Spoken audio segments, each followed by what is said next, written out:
35 years ago, on June 5, 1981, the Morbidity Mortality Weekly Report published a report of 5 previously healthy young men, self-described as homosexual, being treated for pneumocystis carinii pneumonia, which is a very rare pulmonary infection. 2 had already died, and a local clinician submitted a report for national exposure. The CDC in Atlanta reviewed the studies and noted the presence of a possible cellular immune dysfunction.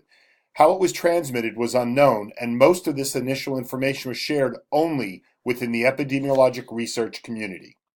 Early studies on the cause centered on the fact that these early infected patients had pneumocystis carinii pneumonia, and it was thought that that was the cause of the immune dysfunction.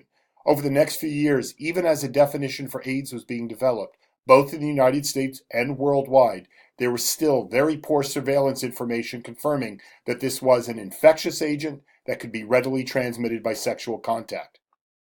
In the 1980s, the political environment of the United States had become very conservative, and the major public health agencies were now answering to a government with a very different agenda. By 1983, the CDC and the FDA and the National Institute of Health had endorsed a hypothesis linking these diseases to possible exposure from blood, based on epidemiologic studies demonstrating increasing case numbers of hemophiliacs and newborn children being born HIV positive. Later in '83, the scientists at the Pasteur Institute in Paris and at the U.S. National Cancer Institute of the NIH were able to accurately determine the causality of HIV, but by this time an estimated 300 citizens had already been infected.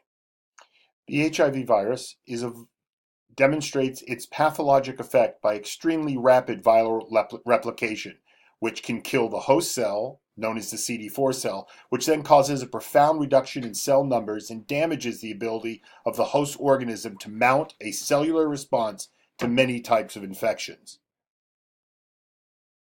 There are 7 stages to HIV replication, including a complicated attachment and fusion of the HIV virus to the CD4 cell wall.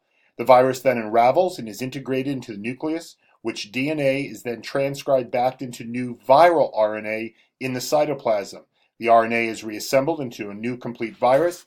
These million of viral bodies eventually exit the CD4 cell and are released into the bloodstream, once again spreading throughout the plasma of the host human. This replication continues until the host human system is so damaged that the symptoms of AIDS occurs generally in an untreated individual. It takes between 6 to 10 years from infection to death.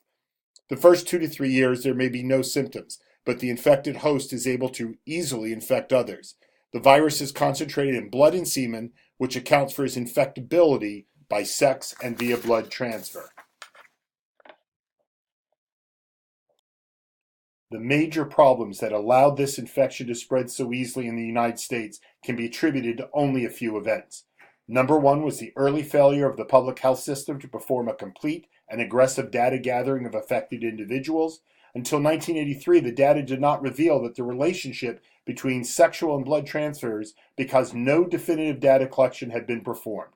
The high percentage of gay men, female sex workers, and hemophiliacs should have been revealed early on in its investigation. Knowing about sexual contact or blood transfusion as causes could have alerted blood banks and the general population to be more cautious. Still, a lot of the failure was from poor direction from officials more concerned with their social political agenda than preventing the spread of a fatal disease.